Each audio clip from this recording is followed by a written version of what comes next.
Light വരുന്നത് എവിടേക്കാണ്, light and shadows വരുന്നത്, ഹൈലൈറ്റ് വരുന്നത് എവിടേക്കാണ് എന്നുള്ള കാര്യങ്ങൾ കൃത്യമായിട്ട് മനസ്സിലാക്കുക. അത് മനസ്സിലാക്കി വേണം നിങ്ങൾ ഡ്രോയിങ് ചെയ്യാനായിട്ട്.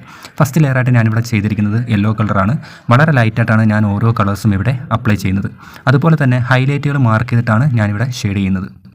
ഒരു ഒബ്ജക്റ്റിലേക്ക് വരുന്ന ലൈറ്റിനെ ഡിപ്പെൻഡ് ചെയ്ത് ആ ഒബ്ജക്റ്റിന് 3 കളർ വേരിയേഷൻസ് ആണ് സാധാരണ വരുന്നത്. ഒന്ന് ഹൈലൈറ്റ്, പിന്നൊന്ന് മിഡിൽ ടോൺ, ഡാർക്ക് ടോൺ എന്നീ 3 വേരിയേഷൻസിലായിരിക്കും അതിൻ്റെ കളേഴ്സ് എടുത്ത് കാണിക്കുന്നത്. ഇതൊക്കെ നമ്മൾ കൃത്യമായിട്ടും നമ്മൾ മനസ്സിലാക്കുക. ഇവിടെ ഡീറ്റെയിലിംഗ് ചെയ്യാനായിട്ട് ഞാനിവിടെ റെഡ് പെന്നാണ് യൂസ് ചെയ്തിരിക്കുന്നത്. ഇതിൻ്റെ ഒരു പരീക്ഷണമാണ്, അത് എത്രത്തോളം വർക്കൗട്ട് ആവും എന്നെനിക്കറിയില്ല.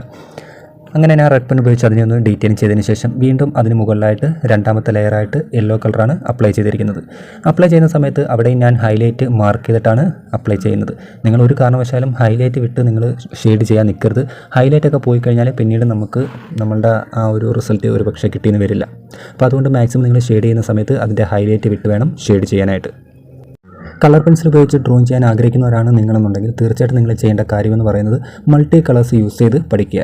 അതായത് ഒന്നിൽ കൂടുതൽ കളേഴ്സ്, ഇപ്പോൾ നമ്മളൊരു ഓറഞ്ചാണ് വരയ്ക്കുന്നതെങ്കിൽ അതിന് ഡയറക്റ്റ് ഓറഞ്ച് കളർ കൊടുക്കാതെ yellow colour, red colour, brown colour എന്നീ കളേഴ്സ് മിക്സ് ചെയ്ത് നിങ്ങൾ ഡ്രോയിങ് ചെയ്യുകയാണെന്നുണ്ടെങ്കിൽ നിങ്ങൾ വരയ്ക്കുന്ന പിക്ചർ വളരെ റിയലിസ്റ്റിക് ആയിട്ട് തോന്നിത്തുടങ്ങും.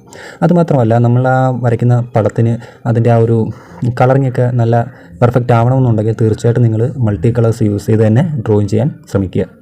ഞാനിവിടെ പ്രധാനമായിട്ടും യൂസ് ചെയ്യുന്നത് yellow colour, orange colour, red colour, brown colour എന്നീ കളേഴ്സാണ് ഞാനിവിടെ പ്രധാനമായിട്ടും യൂസ് ചെയ്യുന്നത്. ഓരോ കളേഴ്സ് ആഡ് ചെയ്യുമ്പോഴും ഞാൻ അതിന് പുറത്ത് യെല്ലോ കളർ ഉപയോഗിച്ച് അതിനെ ഒന്ന് ബ്ലെൻഡ് ചെയ്യുന്നുണ്ട്. ഇങ്ങനെ ബ്ലെൻഡ് ചെയ്യുമ്പോൾ നമുക്ക് ആ ഓരോ കളേഴ്സും നല്ല ബ്രൈറ്റ് ആയിട്ട് തോന്നി തുടങ്ങും. അങ്ങനെ ഒരു ബ്രൈറ്റ്നസ് കിട്ടാൻ വേണ്ടിയിട്ടാണ് ഞാൻ ഓരോ ലെയർ ചെയ്യുമ്പോഴും അതിൻ്റെ കൂടെ യെല്ലോ കളർ ഉപയോഗിച്ച് അതിനെ ഒന്ന് ബ്ലെൻഡ് ചെയ്യുന്നത്. ഈ ഒരു പ്രോസസ്സ് നമ്മൾ കണ്ടിന്യൂസ് ആയിട്ട് ചെയ്യുക. നമ്മൾ വരയ്ക്കുന്ന റെഫറൻസ് പിക്ചർ നോക്കിയിട്ട് എത്രത്തോളം അതിന് കളേഴ്സ് വേണം എന്ന് മനസ്സിലാക്കി നമ്മൾ അത് റിപ്പീറ്റഡ് ആയിട്ട് ഓരോ സ്റ്റെപ്പ് ബൈ സ്റ്റെപ്പായിട്ട് ഓരോ ലെയറും ചെയ്തെടുക്കുക. ഇവിടെ നല്ല ഡാർക്ക് ഏരിയ വേണ്ടടുത്ത് ഞാൻ പ്രധാനമായിട്ടും റെഡ് കളറാണ് യൂസ് ചെയ്യുന്നത്.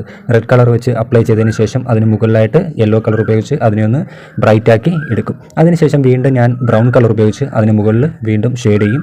വീണ്ടും യെല്ലോ കളർ ഉപയോഗിച്ച് അതിനെ ഒന്ന് ബ്രൈറ്റ് ആക്കി എടുക്കും. ഈ ഒരു മെത്തേഡാണ് ഞാനിവിടെ ഫോളോ ചെയ്തിരിക്കുന്നത്. ഒരു കാരണവശാലും നിങ്ങൾ കളർ പെൻസിൽ ചെയ്യുന്ന സമയത്ത് ഒരുപാട് പ്രഷർ അപ്ലൈ ചെയ്യാൻ പാടില്ല. ഒരുപാട് പ്രഷർ അപ്ലൈ ചെയ്ത് കഴിഞ്ഞാൽ നമുക്കത് ലെയർ ബൈ ലെയർ ആയിട്ട് ചെയ്യാൻ പാടായിരിക്കും. പിന്നീട് അതിനകത്ത് കളർ പിടിക്കില്ല. അതുകൊണ്ട് നിങ്ങൾ ചെയ്യേണ്ടത് മാക്സിമം ലൈറ്റായിട്ട് ഓരോ കളേഴ്സ് ആഡ് ചെയ്ത് വേണം നിങ്ങൾ ഷെയ്ഡ് ചെയ്യാനായിട്ട്. ഇടയ്ക്ക് വെച്ച് എനിക്ക് വീഡിയോ പോസ് ചെയ്യേണ്ടി വന്നു. പിന്നീട് വരച്ച സമയത്ത് ഞാൻ വീഡിയോ ഓൺ ചെയ്യാൻ വിട്ടുപോയി. അതുകൊണ്ട് എനിക്ക് കുറച്ച് ഭാഗങ്ങൾ മിസ്സായിപ്പോയി. അപ്പോൾ നമ്മൾ നേരത്തെ പറഞ്ഞ കണക്ക് ആ കളേഴ്സ് ഉപയോഗിച്ച് അതിനെ ഒന്ന് ഷെയ്ഡ് ചെയ്തെടുത്താൽ മാത്രം മതി. പിന്നീട് ഹൈലൈറ്റ് മാർക്ക് ചെയ്യാൻ വേണ്ടിയിട്ട് വൈറ്റ് ജെൽ പെൻ യൂസ് ചെയ്യുക. അപ്പോൾ ഇത്രയും ചെയ്യുമ്പോഴത്തേക്ക് നമ്മുടെ വർക്ക് പക്കയാവും. അപ്പോൾ വർക്ക് ഇഷ്ടപ്പെട്ടാൽ തീർച്ചയായിട്ടും ലൈക്ക് ചെയ്യാൻ മറക്കരുത്. അതുപോലെ തന്നെ നിങ്ങളുടെ സുഹൃത്തുക്കൾക്ക് ഷെയർ ചെയ്ത് കൊടുക്കാനും മറക്കരുത്. ഈ ചാനൽ ഒന്ന് സബ് ചെയ്ത് വെച്ചോ. അടുത്ത വീഡിയോയിൽ നമുക്ക് വീണ്ടും കാണാം. Bye. Thank you so much.